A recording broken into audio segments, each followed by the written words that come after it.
Hi everyone. Moving into our first module, we'll kick off this course by considering leadership. And what makes a good leader? A good public health leader. And actually, what is a leader?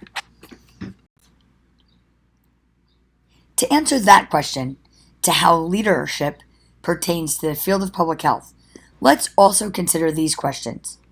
What are important characteristics for public health leaders today? What should public health leaders value?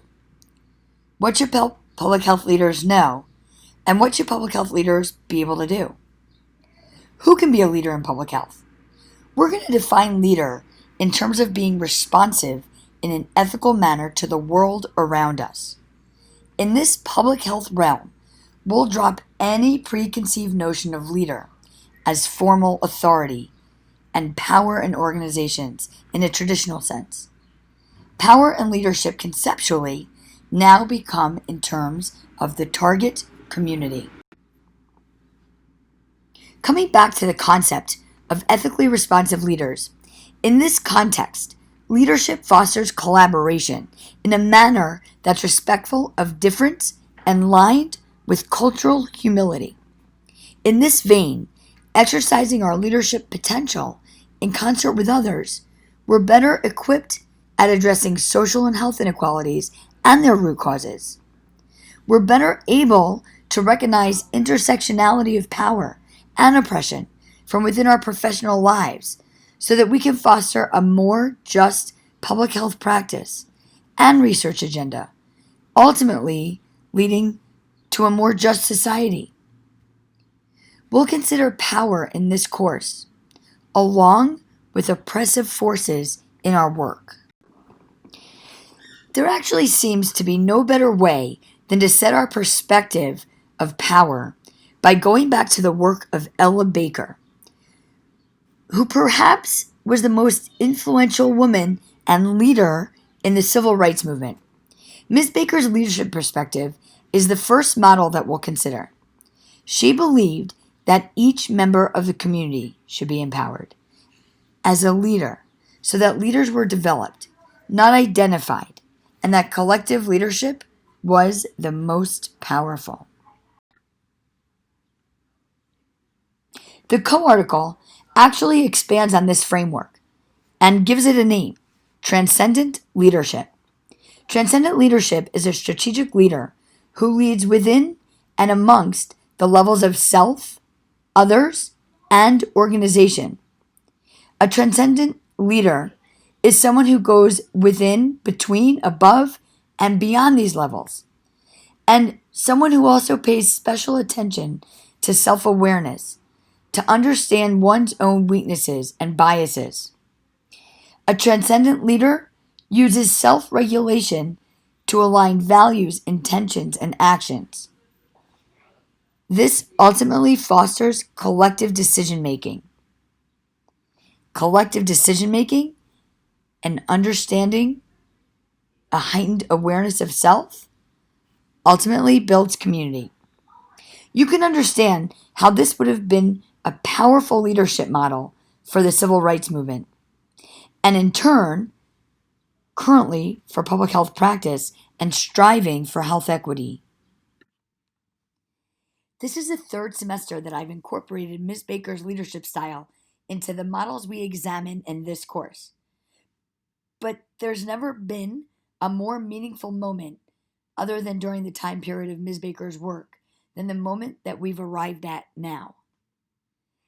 This importance of individual action, alongside the commitment to a larger communal struggle, is what has driven the current protests against police brutality that have now become a movement, an anti-racist movement, moved by collective leadership.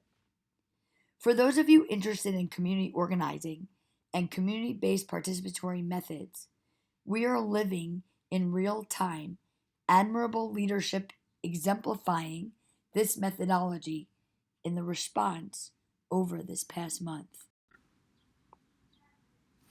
Now let's change pace and turn to our second leadership model.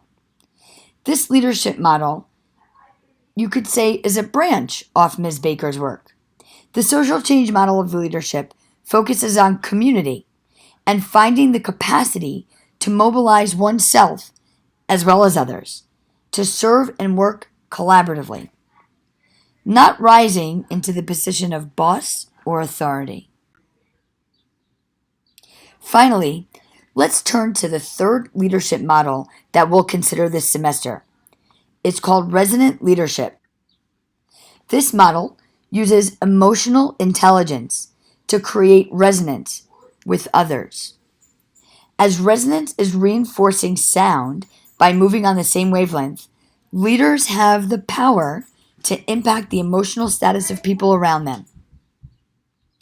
They can have a positive effect, pulling everyone onto the same upbeat wavelength, or they can create dissonance, where their negativity bumps up against the emotions of others. Resonant leaders use their emotional intelligence to direct the feelings to help a group meet its goals.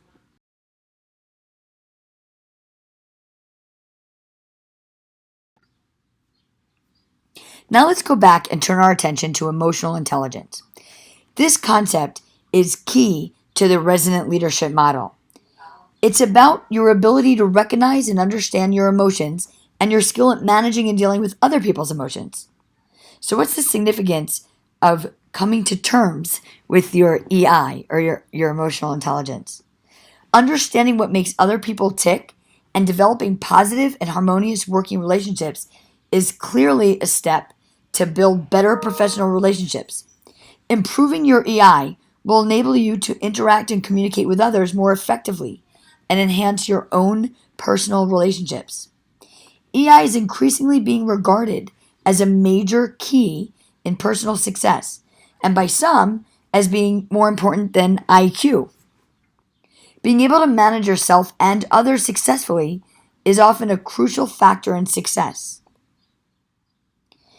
And therefore, it increases personal effectiveness. EI can help you gain new perspectives on old difficulties, therefore improving your problem solving and decision making abilities. It can also help with developing your strategic thinking capability and your ability to motivate and inspire your team. You can really hear the differences when we describe EI if we're comparing to the Ella Baker model.